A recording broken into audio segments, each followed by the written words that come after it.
In the weeks following his inauguration as President of Nigeria, Bola Tinubu has continued to take proactive measures as regards nation building. The big question is, are these moves sustainable?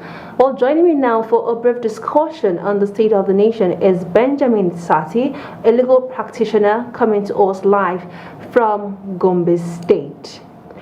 Now, Barrister, without wasting much of your time, what is your assessment of the 3 weeks performance so far? I rated Mr. President from his first speech after he was sworn in. Nigeria has gone through a lot. The expectations are quite high. So it appears glaring from his speech that he has good intentions for Nigeria, and we believe he is going to deliver by the grace of God. He is actually putting Nigeria to its part to economic recovery. Nigeria has gone through a lot. From his Students' Loan Act, which was a legislation that was accepted one of the first bills that came before Mr. President for assent, and he took,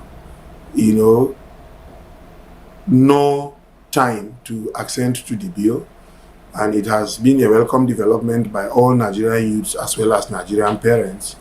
It's going to bring some sort of succor to Nigerian students who before now wouldn't have someone to look up to for sponsorship and find difficulty sponsoring themselves can now, on their own sponsor, and the repayment is very, very good. It takes some number of years after your NYSC to start repaying, and of course that has to be after one has commenced probably working and earning some income.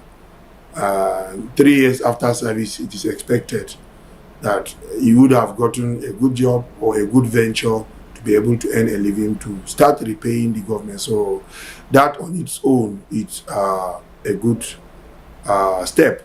And secondly, when Mr. President just came in, immediately he was sworn in, he announced the removal of the most controversial fuel subsidy. This has dragged and lingered so long. We have protested. We thought the administration of Goodluck Ebele Jonathan was doing a disservice to Nigerians. We thought the immediate past administration had the requisite zeal and will to remove subsidy. A lot of corruptions are ongoing. We have underwent a lot of corruption under the subsidy regime. And a lot of people have protested against its removal. And the reasons are not far-fetched. They benefit a lot from it. An average enlightened Nigerian knows how corrupt the subsidy regime has been. Now that it has been removed, our prayer is Mr. President would implement and apply the erstwhile subsidy funds to some very profitable and useful venture. All right, now, so as a legal practitioner, would you say that the probing of Godwin Emefiele of CBN as well as Abdulrasheed Bawa of the EFCC has some political undertone to it?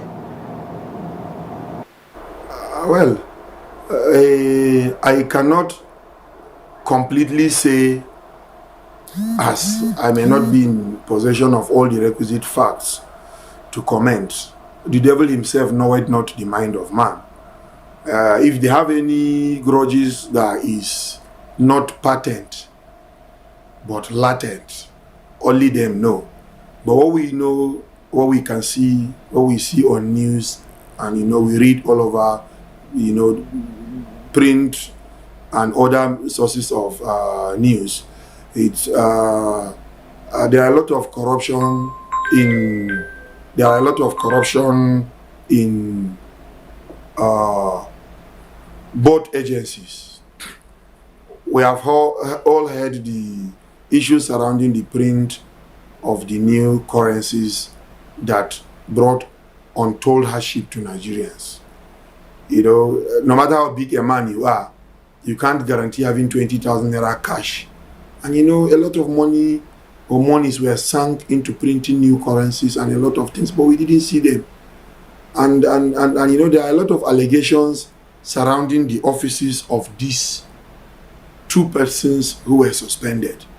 As a lawyer, I cannot find them guilty. I do not have the right, the jurisdiction, or the competence to so do. But investigations will reveal if there are prima facie cases established of whatever form of corruption or any malfeasance or misfeasance against them, they will be charged accordingly, and the courts are there to decide whether they are in any way culpable of any, you know, crime whatsoever or not. We shall wait for the courts to find. But I believe, Mr. President, there is no smoke without fire. And you know, there is a Hausa adage that says, water doesn't get sour without reason. So if Mr. President has good facts to believe or to suspect that these people are involved in one thing or the other that requires some questioning, and he so suspended and ordered that they should be questioned rather, we should wait for the outcome of the questioning. If there is anything that is found or is found against any of them, the appropriate agencies will take necessary proactive measures to do the needful. So we wish they should be just and fair to them as well as to Nigerians.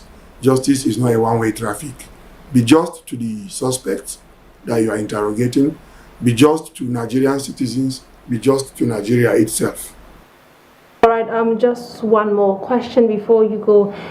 In the next 4 years, where do you see the Tinubu administration taking Nigeria? I see Nigeria becoming great.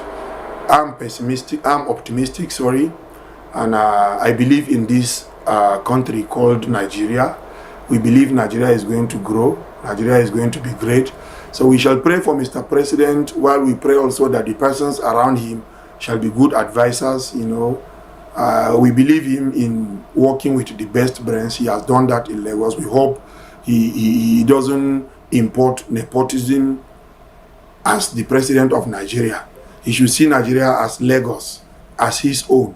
Bring the best brains, you know, work with best advices, listen to no one. If you have to be a good leader, you have to be, you know, an initiator of good ideas. And when you get some good advices, you must implement them no matter who would be hurt. Do it. Nigeria is on its path to greatness. And we hope during our lifetime, we shall have a test of the great Nigeria we see, you know, Tinubu bringing. Well, thank you so much, Barrister Sati Benjamin, for that wonderful insight. Thank you too.